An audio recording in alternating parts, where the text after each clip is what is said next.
क्या माताएं शांति की सैल्वेशन, शांति शब्द तो आप समझ गए, सैल्वेशन शब्द को समझा? माताएं बोलो, सैल्वेशन शब्द को समझा? नहीं ना? और भाई? नहीं, भाई भी नहीं समझे। भाई तो लिखे पढ़े हैं, है ना?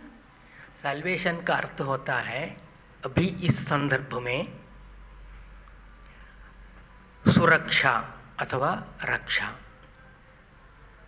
सैल्वेशन मांग रहे हैं हर एक लोग, हर एक जन, प्रत्येक जन शांति की रक्षा मांग रहे हैं। हमें शांति दो, क्योंकि मांगने का कारण है अशांत है। अशांति से बचने के लिए, अशांति से परे होने के लिए, अशांति के संस्कारों को छोड़ने के लिए बाबा से अथवा बाबा के जो भी बच्चे हैं, बच्चों से शांति की सुरक्षा मांग रहे हैं। और साल्वेशन का एक अर्थ ये भी है मुक्ति। अशांति से जो मुक्त होना चाहते हैं वो सैल्वेशन मांगते हैं, अर्थात शांति का आधार से रक्षा मांगते हैं। जब हम ज्ञान मार्ग में प्रवेश कर दिया, पहले दिन पहला लेसन, पहला पाठ जब हमें साप्ताहिक कोर्स में सुनाया गया, उसी क्षण से हमारे में शांति का अनुभव होने लगा। अथवा आत्मा, जो आत्मा के निजी स्वरूप है, निजी गुण है, निजी शक्ति है शांति, वो शक्ति का अनुभव होने लगा। कि ये अनुभव हुआ या नहीं हुआ, हर एक का अपनी अपनी बातें हैं। आपने उस समय कितना शांति का अनुभव किया, ये आप पर निर्भर करता है।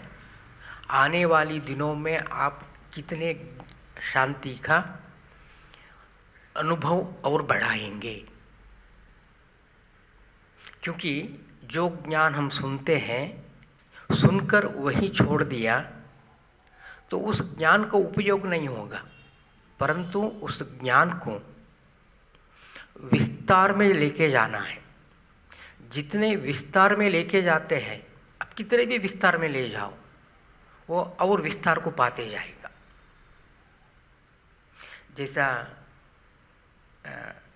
भक्ति मार्ग में कहते हैं ना, हरि अनंत, हरि कथा अनंता बोलते हैं। हरि कथा अनंता बोलने का कारण क्या है? हरि के बारे में जो दुखों को हरण करता है, उसके बारे में जो कथाएं लिखी गई हैं, हजारों लोगों ने, लाखों लोगों ने अपना मन में जो आया वो लिखते गए, लिखते गए, लिखते गए, वो बन गया अनंता। अनंता का शब्द अर्थ होता है कोई भी अंत नहीं, किसी भी प्रकार का अंत नहीं। अब हमारे में जब शांति का अनुभव हम करने लगे, शांति हमारे में आने लगा, उस समय हम ये अनुभव करने लगे कि हम शांति को और विस्तार में ले जाएंगे। जैसा आप देखो, एक सर्कल बनाओ, सर्कल, उस सर्कल को और बढ़ाओ, दूसरा सर्कल बन गया। उस सर्कल को और बढ़ाओ, तीसरा सर्कल बन गया, तीसरा सर्कल बन गया। उसी रीति सर्कल को आप जितना बढ़ाते हैं वो वृत्त इतना ही लंबा और चौड़ा होते जाता है, और जितना आप लंबा और चौड़ाई को बढ़ाते हैं उतना ही वो गहराई को पाता है। अब हमारे में शांति जो है उतनी गहराई से आया है, उतनी गहराई का शांति का हम अनुभव करते हैं अथवा किया है। हम हजारों लोगों के बीच में रहते हैं, हजारों संस्कारों को सहन करते, हजारों लोगों को ज्ञान देते, हजारों लोगों को शांति का अनुभव कराते कराते जब हम शांत स्वरूप आत्मा बन जाते हैं, ये हमें पता भी नहीं चलता है। कल भी शाम को यहाँ जो भी शाम को थे उन्होंने अनुभव किया कि शांति क्या है, मन का अंदर शांति कितना % में होना चाहिए। क्या आप बता सकते हैं शांति हमारे मन के अंदर शांति कितने % में होना चाहिए? क्योंकि हम सभी शांत स्वरूप आत्मा है। शांति मुझ आत्मा का निजी गुण भी है, निजी शक्ति भी है। इसलिए हम बार बार कहते हैं मुझे शांति में बैठना है, शांत रहना है, मुझे और कोई बात नहीं चाहिए, मुझे शांति में रहने दो। ये अनेक बार हम आत्माएं कहते जाते हैं। उसका कारण क्या है? आत्मा है ही शांत स्वरूप। लेकिन आत्मा का शांत स्वरूप स्थिति जो है, अब इस क्षण में, इस समय में हमने कितना अनुभव किया है, उसको जाना है। क्या बता सकते हैं % क्या है? क्या % है? बोलना है आपको। जब तक आप नहीं बोलेंगे आपको पक्का नहीं होगा। पक्का होने के लिए प्रश्न पूछा जाता है दूसरों को पक्का करने के लिए। तो आप बोलो, भले गलत बोलो, भूल हो जाए, कोई हर्ज नहीं, लेकिन बोलना चाहिए। शांति का % बताना वैसा कि 100% शांति पहले मालूम चाहिए। 100% से 50% है, 40% है। आप इस क्षण कितने % में अनुभव कर रहे हैं? आपको लगता है अभी आप 100% शांति में बैठे हैं? क्योंकि भगवान ने आपको सुनाया ये बात जो है, शांति की, साल्वेशन की बात जो है, स्वयं परमपिता शिव परमात्मा ने सुनाया। जब परमात्मा सुना रहे हैं उस क्षण में आप कितने % का अनुभव कर रहे हैं? बताएंगे जी? पता है अजी, बोलेंगे?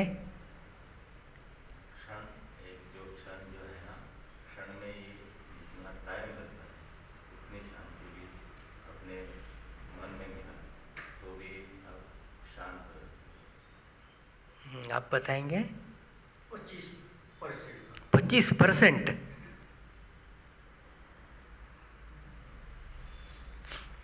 अच्छी बात है। अगर कोई आत्मा 25% शांति का अनुभव करता है, उसको हम great great great wonderful soul कहेंगे। क्योंकि शांति को समझना ही मुश्किल है। तो हम उस स्वरूप में, उस स्थिति में जब बैठते हैं, इस बात को पक्का करो, जब हम उस स्थिति में, उस स्वरूप में स्थित हो जाते हैं, तब पता चलता है शांति क्या है, कितने % में हम बैठे हैं, इस क्षण कितने % में हम शांति का अनुभव कर रहे हैं और कितने % बाकी हैं, और कब तक मैं उस 100% तक, 100% तक शांति का अनुभव करने वाला हूँ। अभी देखो, आप सभी सीधा बैठ जाओ, सीधा बैठ जाओ, केवल 3 मिनट के लिए ऐसे शांति का अनुभव करो। शांति के अलावा आपको कुछ और मालूम ही नहीं है। आप शांत स्वरूप आत्मा हैं, शांत स्वरूप स्थिति में बैठ गए, केवल शांति, आपका मन में केवल शांति है।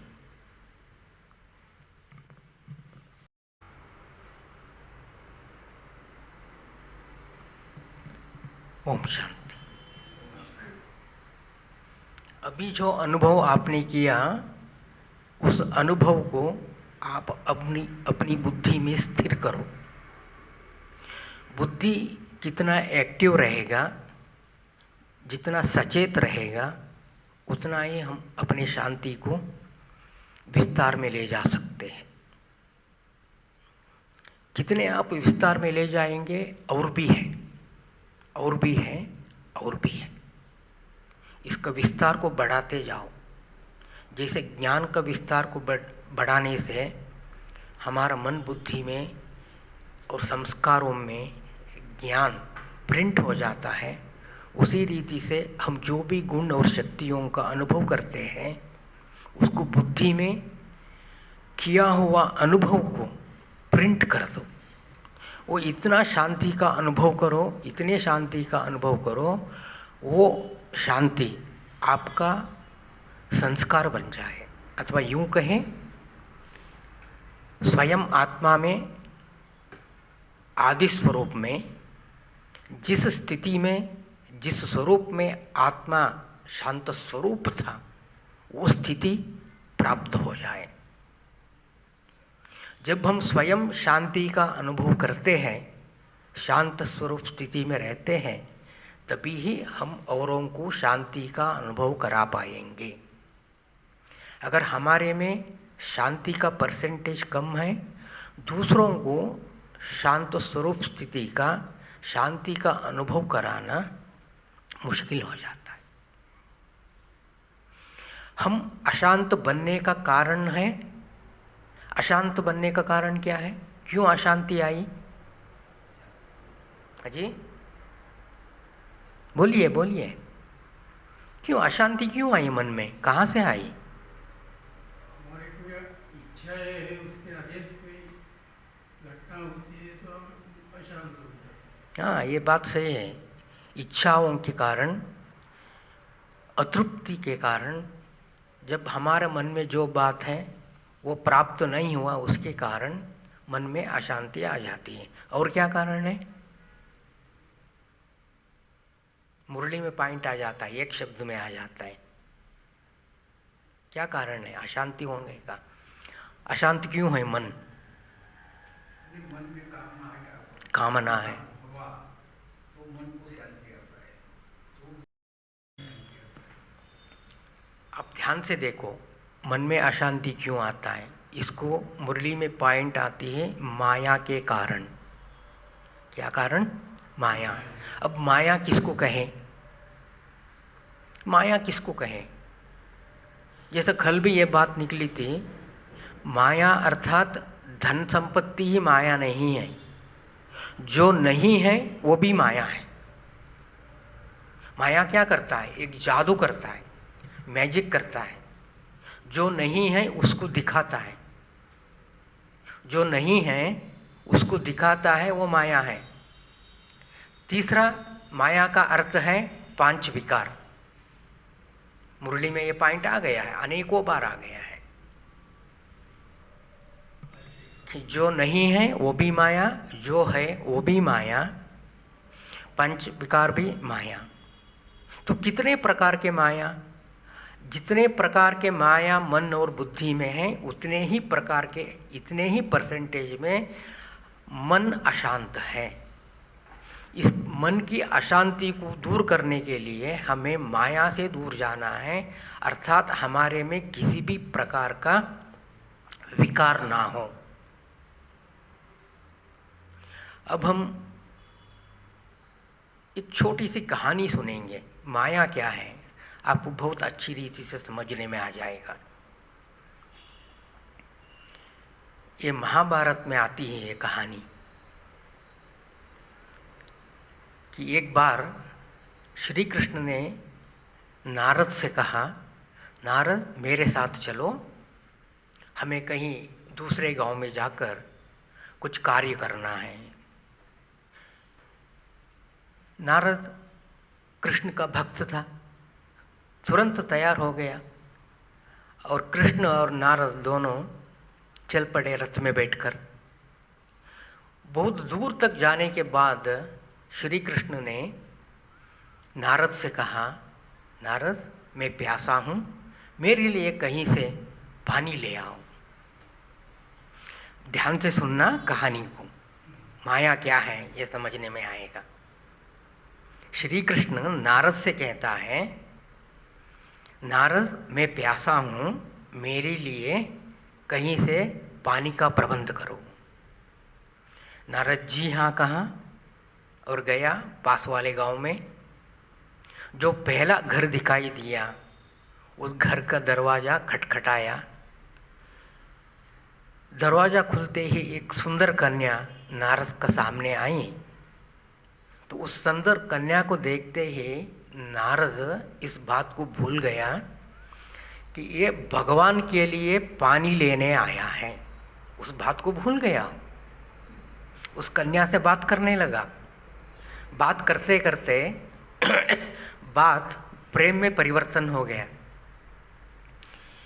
तो नारद ने उस कन्या का पिता से विवाह का मांग रखा। विवाह भी हो गया, 3 बच्चे भी हो गए।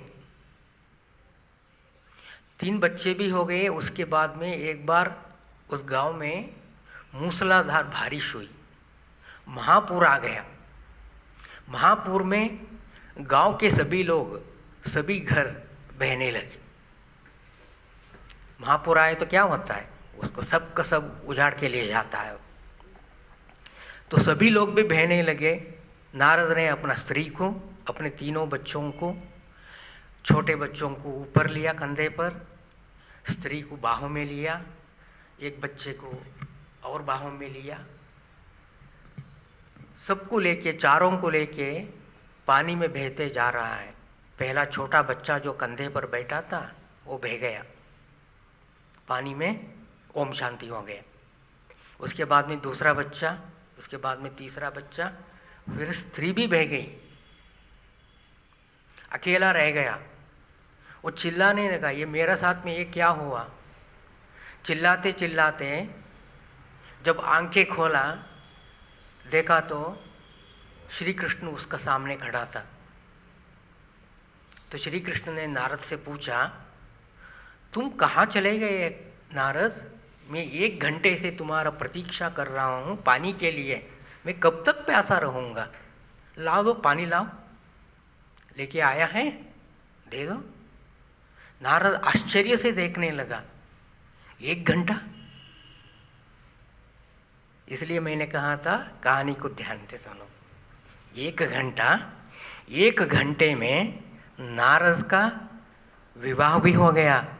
पहले उस स्त्री से भेंट होगी, उसके बाद में विवाह हो गया, 3 बच्चे भी हो गए, उनकी मृत्यु भी हो गई।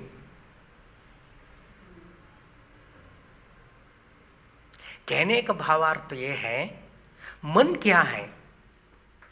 ये जो माया है, जो नहीं है उसको मन में लेके आना, ये माया का काम है, ये अशांत है। अब इस कहानी को ध्यान से देखो। श्री कृष्ण और नारद।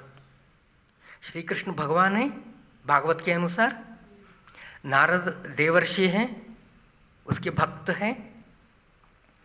भक्त ने भगवान को समझा ही नहीं। मन ने, हमारे मन, भगवान ने जो ज्ञान दिया उस ज्ञान को समझा ही नहीं, तभी माया आई। दूसरी बात, रथ में बैठकर गए, रथ में बैठकर गए। रथ में बैठने का अर्थ है कि हम सभी यहाँ बैठे हैं, एक रथ है। हम जहाँ बैठे हैं ना, वो यहाँ रथ है। भगवान ने हमको यहाँ याद कैसे करना ये सिखाया। हम दौड़ रहे, याद की दौड़ लगा रहे हैं, फिर भी हमने नहीं समझा माया क्या है। आगे गए, भगवान ने भक्त से कहा मेरे लिए पानी ले आओ, उसने भगवान को समझा ही नहीं। क्या भगवान को प्यास लगती है? क्या भगवान को प्यास लगा? क्या भक्त ने इतना भी नहीं समझा? हम आत्माएं यहाँ बैठकर संगम युग में जब भगवान के साथ में हैं, तब हमारा चारों सब्जेक्ट ज्ञान, योग, धारणा, सेवा भगवान के श्रीमत के अनुसार सदा चलना चाहिए। कैसा? सदा चलना चाहिए। अभी चल रहा है, दूसरे क्षण में नहीं चल रहा है, ऐसा नहीं होना चाहिए। सदा चलना चाहिए। वहाँ नारद भक्त होते हुए भी इस बात को नहीं समझा। उसी रीति से हम आत्माएं भी भगवान के साथ में रहते हुए भी अनेक बार अव्यक्त वाणी में ये पॉइंट आ जाता है, आत्मा और परमात्मा कंबाइंड में रहे। आत्मा, मैं आत्मा परमात्मा के साथ कंबाइंड में रहे। साथ रहने का अर्थ ही है कंबाइंड। कंबाइंड का अर्थ है साथ, एक दूसरे से जुदा ना हो। जब एक दूसरे से जुदा नहीं होने की बात आती है, एक दूसरे से जुदा होने की क्या अर्थ है? आत्मा परमात्मा से अलग हो गया, उसका क्या अर्थ है? हाँ? छोड़ने की सवाल नहीं है। परमात्मा ने इतने ज्ञान दिया, इतने योग सिखाया, हमने इतने गुणों का, शक्तियों का अनुभव किया, परमात्मा का अनुभव किया, स्वयं आत्मा का अनुभव किया, ड्रामा का अनुभव किया। जब इतने सारे ज्ञान हमारे बुद्धि में हैं, इतने अनुभव हमारे बुद्धि में हैं, फिर भी हम साथ में नहीं रहते हैं, उसका कारण क्या है? उसका कारण ये की है माया। कहाँ गया नारद? कहाँ गया? गांव में गया। हम सब कहाँ जाते हैं? परमात्मा से, परमात्मा के याद को भूल जाते हैं और जाते हैं अपने घर, अर्थात अपने गांव में। दूसरी की बात क्या होती है? सुंदर स्त्री सामने आई, हमारे सामने ऐसे ऐसे विचार आता है गृहस्थी का, गृहस्थी जीवन का विचार, इतने सारे बातें आ जाते हैं, हम भूल जाते हैं परमात्मा ने आज मुझे ये ज्ञान दिया, ये अनुभव कराया, मुझे उस अनुभव में, उस श्रीमत में चलना है, वो बात भूल जाते हैं। उसके बाद में क्या हुआ? उनके सभी, नारद के सभी परिवार नष्ट हो गया। अर्थात तब क्या होती है, हमारे, जब हम परमात्मा से विलग हो जाते हैं, अलग हो जाते हैं, उस समय पांच विकार अर्थात किसी न किसी रूप में माया हमारा मन के अंदर प्रवेश करके हमारा शांति को खत्म कर देती। और हम घर में गृहस्थी में रहते हुए किसी के सामने अपने विकार दिखाते हैं, क्रोध करते हैं, कभी मोह दिखाते हैं, कभी क्रोध दिखाते हैं, कभी अहंकार दिखाते हैं। ये सब क्या है? अशांति तो है। इन अशांति से परे रहना ही शांति की सुरक्षा अथवा रक्षा है।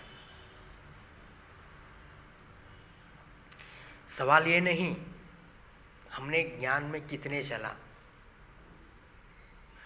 प्रश्न का उत्तर ये है मेरे मन में कितने शांति है।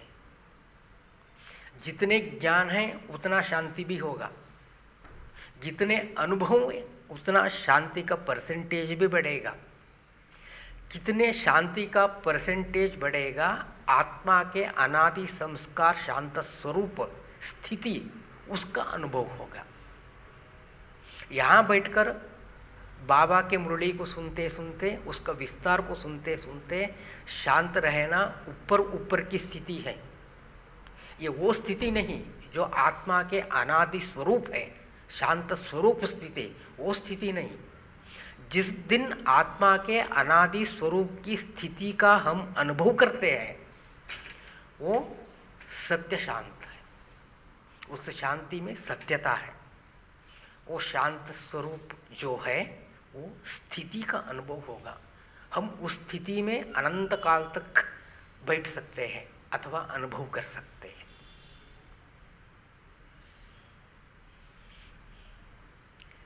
अब हम सभी 5 मिनट के लिए शांत स्वरूप स्थिति में बैठेंगे।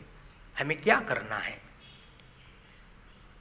सबसे पहले संकल्प करना है, मैं आत्मा शांत स्वरूप हूँ। मेरा निजी गुण शांति है, निजी स्वरूप शांति है। मेरा मन, बुद्धि, संस्कार तीनों शांत स्वरूप स्थिति में स्थित है।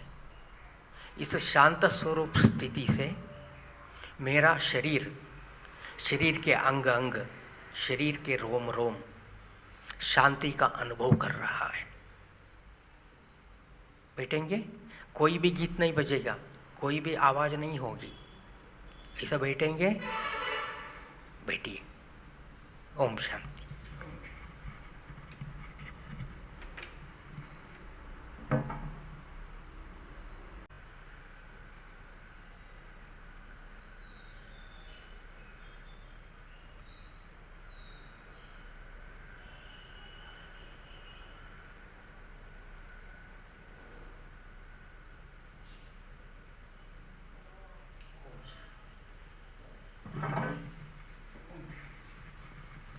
अभी आपने जो भी अनुभव किया है उसको स्टोर करके रखो। बार बार आपको याद आना चाहिए, मैंने इस रीति से शांति का अनुभव किया था। मैंने कॉमेंट्री नहीं दिया, आपको क्या अनुभव करना है पहले ही बता दिया। उसका कारण था आवाज़ में ना आए।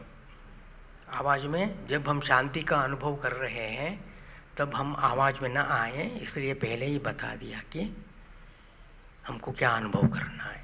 अभी आप सभी 10 बार ये शब्द बोलो, मन के अंदर बोलना, आवाज़ नहीं करना। मैं शांत स्वरूप आत्मा हूँ।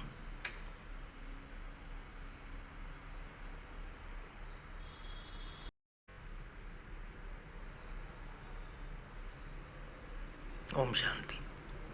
अभी आपने अनुभव किया होगा जब आप मन के अंदर बोल रहे थे मैं शांत स्वरूप आत्मा हूँ,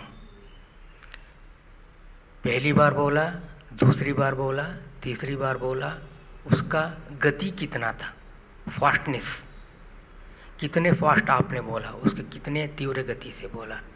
जैसे जैसे आप बोलते गए मैं शांत स्वरूप आत्मा हूँ, धीरे धीरे धीरे आपने अनुभव किया होगा वो बोलने की जो गति है, गति शांत होते गई। हुआ, ऐसा हुआ? हुआ। अभी दूसरा अनुभव करो, मैं शांति की देवता हूँ। 10 बार बोलना है मन के अंदर।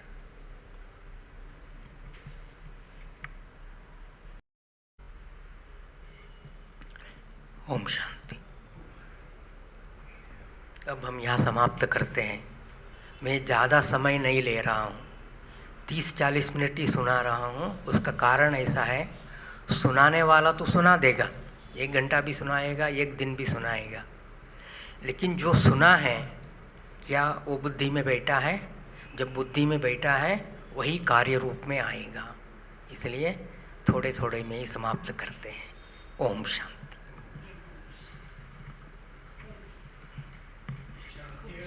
शांतीचा अनुभव आपण सगळ्यांनी केला। वो शरीर को गुण है, नींद की शांति है क्या? नींद आना शरीर को गुण है, आत्मा को गुण नहीं। जब आप आत्मिक स्थिति में स्थित है कभी नींद नहीं आएगी। शरीर का गुण है।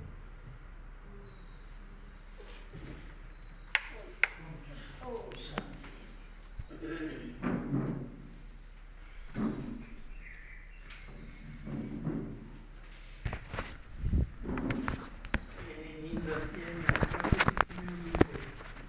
नाही, ती शरीराची शांती.